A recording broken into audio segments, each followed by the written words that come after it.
Assalomu alaykum aziz obunachilar, kanalimizga xush kelibsizlar. Bugun sizlarga ajoyib bulichka retsepti bilan bo'lishmoqchiman. Juda ham oson va tez tayyor bo'ladigan bulichka. Yumshoqqina bo'lib chiqadi, xuddi do'konlardagidek. Bizga kerak bo'ladi 1 stakan iliq sut, 1 dona tuxum, 4 osh qoshiq o'simlik yog'i hidsiz va 4 osh qoshiq shakar kerak bo'ladi. Va drojdan shunaqangi drojdan foydalandim. Pishiruvlarga ishlatiladigan drojdan. Endi bismillah deb ishimizni boshlaymiz. Sutimizni sovulamiz. Sutni iltib olgandim iliq holatda.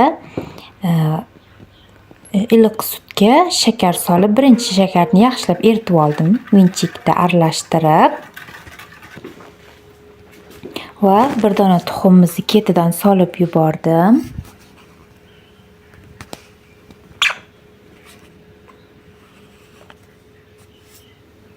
Va ketidan o'simlik yog'ini ham solib yubordim. Hamma massani bir tekis aralashtirib oldim vinchik yordamida.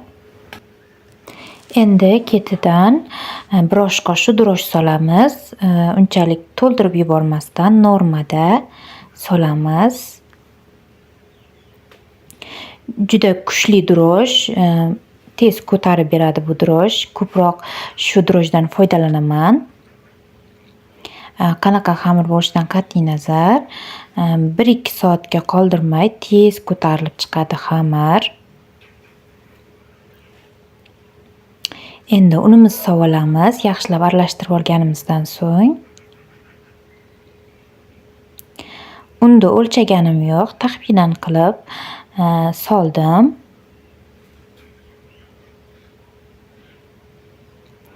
Elidan o'tkazib olib,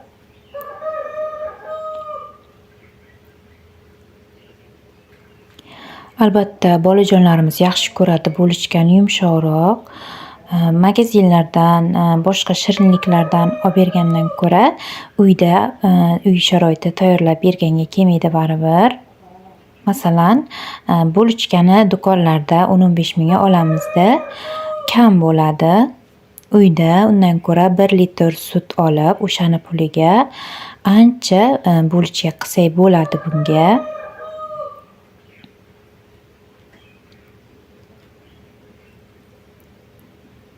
Yumshoq xamir qilamiz, qattiq emas, yumshoq xamir bo'ladi.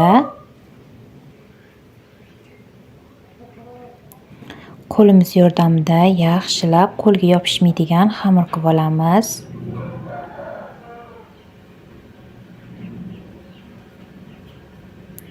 Mana xamirimiz ham tayyor bo'ldi. Endi buni ustiga salafan yopib, issiq joyga olib qo'yamiz. Men uyga olib qo'ydim. Atapelinani pechkani oldiga. 1-2 soatda ko'tarilib chiqdi. Ko'p emas, 1 soatga ham qolmadi menimcha.